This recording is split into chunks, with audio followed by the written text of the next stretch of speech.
All right, so you wanted to dive into the causes of World War II, huh? Buckle up.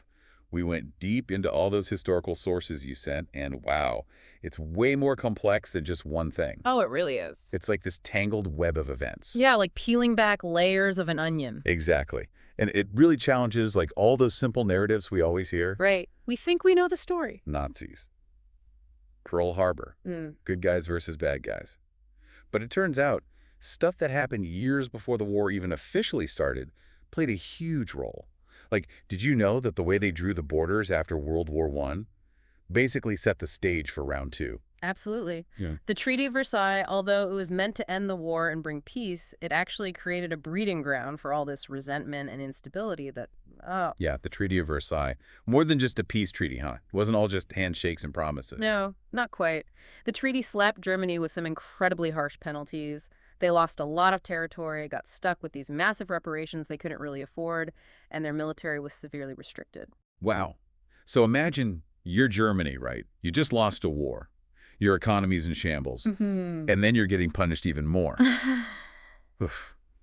Not exactly a recipe for, like, peace and harmony, is it? No, definitely not. And actually, to really get a sense of how deep this resentment ran, one of the sources you sent included this diary entry from a German citizen at the time. Oh, wow. And they wrote, "They've stripped us bare, taken our land, and broken our spirit.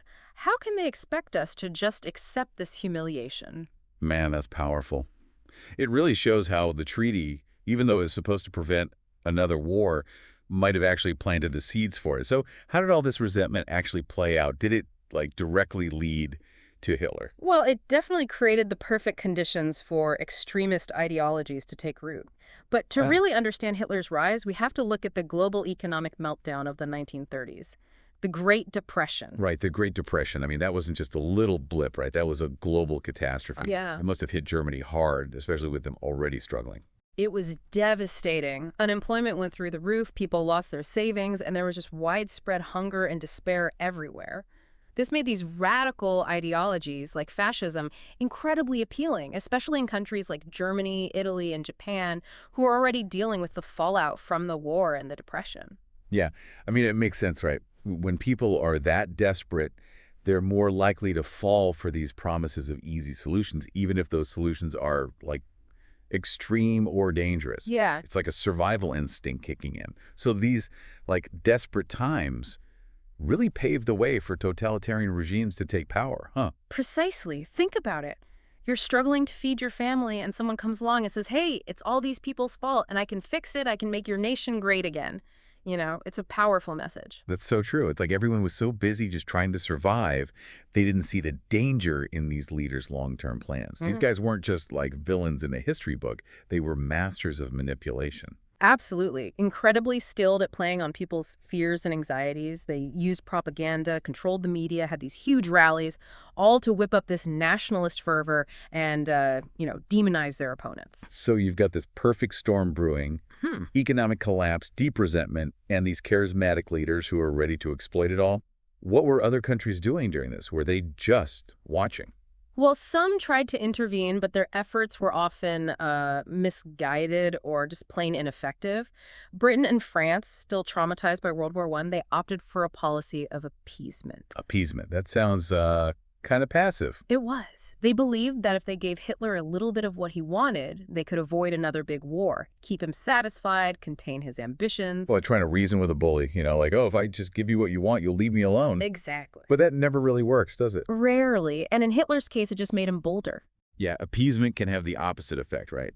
Makes you look weak and just encourages the bully to push even harder. Didn't anyone see this coming? Weren't there any warnings? Oh, there were, but they were mostly ignored or dismissed. Winston Churchill, for example, he was a vocal critic of appeasement right from the start. Oh, Churchill. Always one step ahead. Yeah. What'd he say?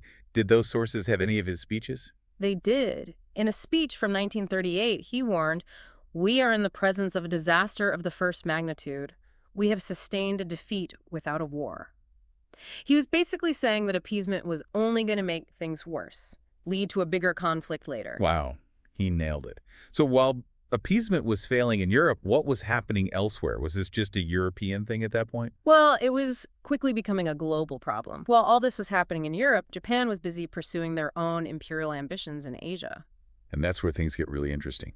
Japan, they're often overlooked in these discussions about the causes of the war, but they were a major player. Tell me about their actions in Asia. What were they after? They were driven by a desire for resources, expansion, regional dominance.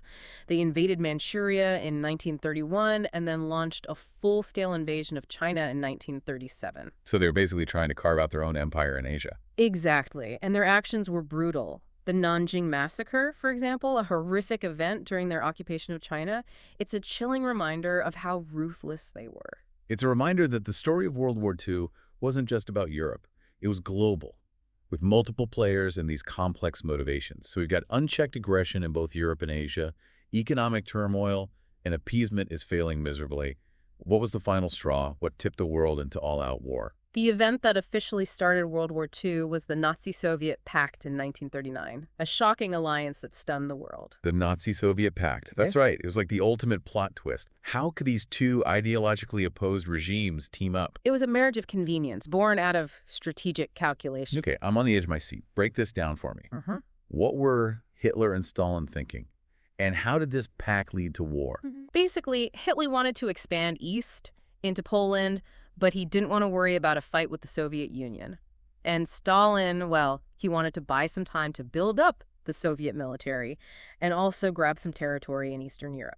So it was kind of a temporary truce. Right. Like a way for both of them to get what they wanted in the short term, even though, I mean, didn't this completely contradict their ideologies? Nazis hated communists? Oh, absolutely. But in the world of power politics, pragmatism often wins out over ideology. It let both Hitler and Stalin secure those immediate goals, even if it meant, like, setting aside their differences for a bit. Wow, talk about a cynical power play. So how did this pact actually lead to war breaking out? Well, there was a secret protocol in the pact that basically divided up Eastern Europe into spheres of influence. Germany got the okay to invade Poland, and the Soviets were free to occupy the Baltic states and take parts of Finland and Romania. So it wasn't just like, hey, we won't attack each other agreement. Yeah. It was basically a plan for how they were going to carve up Eastern Europe. So what happened next? Well, on September 1st, 1939, Germany invaded Poland. They used what were called blitzkrieg tactics, which totally overwhelmed the Polish defenses. Blitzkrieg tactics. That sounds intense. What does that even mean? Blitzkrieg, it means lightning war in German. It was this totally new military tactic that focused on speed and surprise, concentrated force. They coordinated tanks and aircraft and infantry to just, like, smash through enemy lines and cause chaos. Well, not just brute force, but like real strategy involved. And it worked. Oh, it was incredibly effective, at least at first. The Polish army just couldn't stand up to it. And because of that pact, the Soviet Union didn't do anything to help Poland. So Poland was totally abandoned by their allies. What did Britain and France do? Well, they had treaties that obligated them to defend Poland. So just 2 days after the invasion, they declared war on Germany. And that was the official start of World War II. So that invasion of Poland was the trigger. But as we've been talking about, it wasn't just something that came out of nowhere. It was like years of tensions bubbling up, failed diplomacy, dangerous ideologies. It all finally boiled over. Exactly. And to really get the whole picture of the war, we should dive into some other key factors that really shaped how it all played out. Okay, let's do it. We talked about the Spanish Civil War earlier.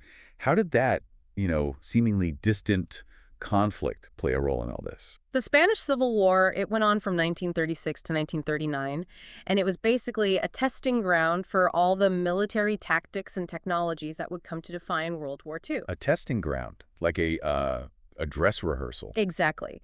Germany and Italy, they were eager to expand their influence and try out their new weapons, so they actively supported Franco, the nationalist leader, and the Soviet Union, they supported the Republican government. So it wasn't just a Spanish Civil War. It was kind of like a proxy war between the future Axis and Allied powers. Exactly, and it gave them a chance to experiment. New weapons, new tactics, like, for example, the Luftwaffe, the German Air Force, they carried out these devastating bombing raids on civilian targets. And that really foreshadowed the horrors of the Blitz in World War II. Chilling to think about that conflict as, like, a practice run for an even bigger war.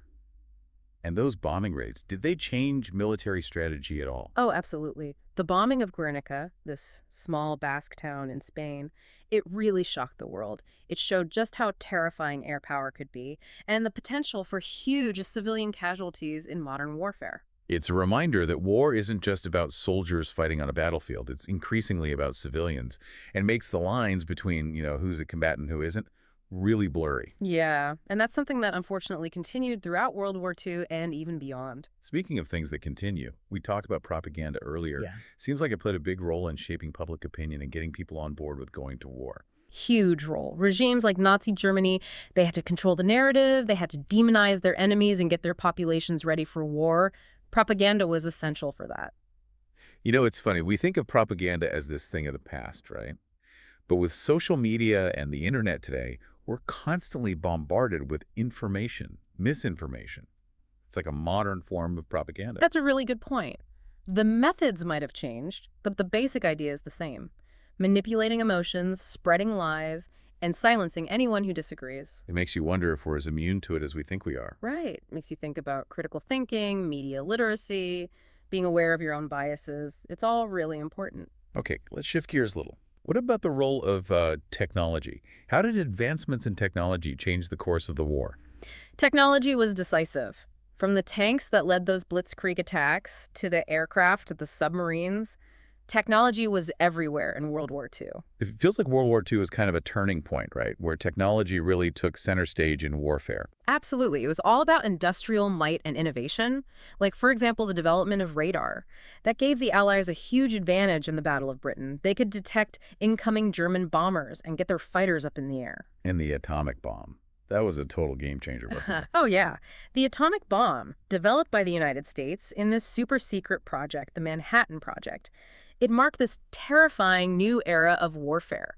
They used it on Hiroshima and Nagasaki in 1945, and it had devastating consequences. Ended the war, but also brought us into the nuclear age, the threat of, total annihilation. It's scary to think about, honestly, the power of technology and how it can have these unintended consequences. Speaking of unintended consequences, what about economic factors? Did those play a role in the lead up to the war? Definitely. That global economic crisis in the 1930s, the Great Depression, it created this climate of instability and desperation, which really fueled those extremist ideologies and aggressive policies like we were talking about. So it wasn't just like a background to the war, it was actually a driving force. Exactly. The Depression led to protectionism, trade wars, everyone scrambling for resources. It just made everything worse and added to the global conflict. It's crazy how everything was connected, the politics, the economics, the social stuff. It all just came together to create this perfect storm that led to war. And to really see how connected everything was, let's look at the economic sanctions the U.S. placed on Japan in the years leading up to the war. Economic sanctions. That sounds more like a diplomatic move than a cause of war. What happened there? Well, the U.S. was worried about Japan's aggression in Asia, so they put sanctions on them, including an oil embargo, to try and, rein them in. So the idea was to pressure Japan to change their ways. Right, but it totally backfired. Instead of deterring Japan, it just made them resentful and pushed them towards a desperate gamble, the attack on Pearl Harbor. Wow. So the sanctions, which were supposed to present war, Right. actually pushed Japan closer to it. Yeah, classic example of unintended consequences. It really shows how complex international relations are and how we have to, really think through the consequences of our actions. Absolutely. So we've been talking about all this military buildup, propaganda, technology, economics. They all fed into the start of World War II. But before we move on, let's step back for a second. What about diplomacy? Were there any attempts to stop the war through, talking and negotiations? There were a lot of them, but they mostly failed. The League of Nations, which was created after World War I to prevent future wars, they just weren't effective in dealing with the aggression that was building. Yeah, we talked about the League earlier. Great idea in theory, but in practice, they couldn't really enforce their decisions. What about other diplomatic efforts? Did anyone try to negotiate with Hitler or Japan? They did, but it didn't work. Like the Munich Agreement, where Britain and France tried to appease Hitler by letting him annex part of Czechoslovakia, Yeah. that just emboldened him. It's like they kept thinking, if we give him a little bit of what he wants, he'll be happy and back down. Yeah. But he just kept wanting more. Yeah. It's a lesson in the dangers of appeasement and the importance of understanding what a dictator really wants. their ambitions. So a bunch of missed opportunities, miscalculations, and in the end, they just didn't grasp how serious everything was. Pretty much, yeah. The world was sleepwalking into war. And even when it was obvious things were bad, there was this reluctance to, really step up and take action. That's a sobering thought, but I'm guessing there's even more to this. What about the role of individual leaders?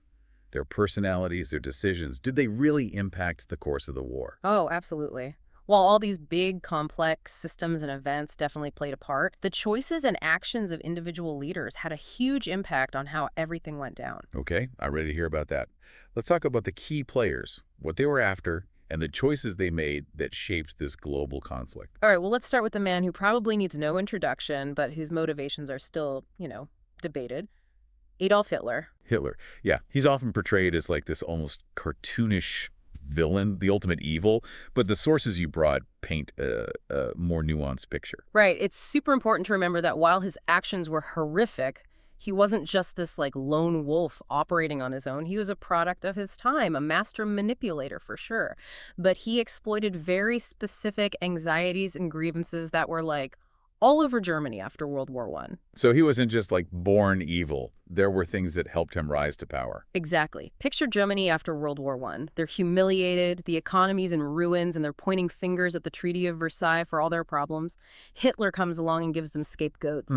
Jews, communists, liberals, anyone who didn't fit into his vision of this racially pure, powerful Germany. And people like actually believe that. Well, he was incredibly charismatic. He used this really simple, powerful language, appealed to their national pride, promised to bring back Germany's glory. Plus, some of the sources actually mentioned that he was a, mesmerizing speaker. People felt truly captivated by his speeches. So a combination of like the right circumstances and the right personality. Yeah. Chilling.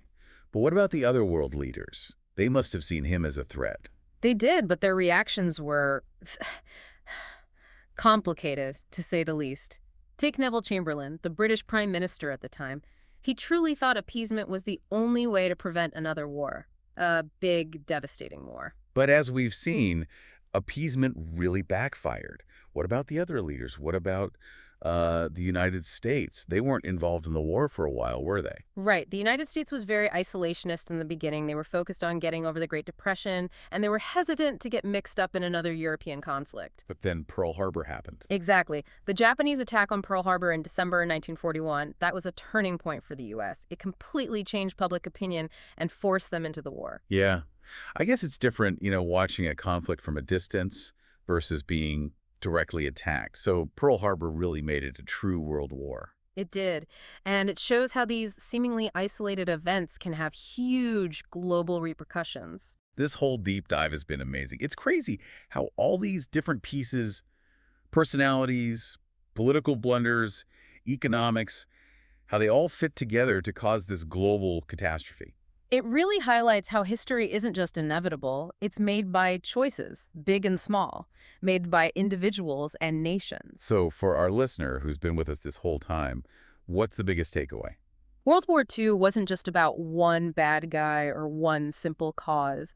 It was a whole bunch of unresolved tensions, economic problems, dangerous ideologies, and in the end, it was a failure of diplomacy and leadership on a global scale. And that's what we should all remember, right? Learning from the past, understanding it, can help us make better decisions today. Absolutely. History might not repeat itself exactly, but it definitely has patterns. And if we can understand those patterns, those mistakes from the past, well, maybe we can create a more peaceful and just future. I think that's a great note to end on. This has been a fascinating deep dive. As always, thanks for joining us.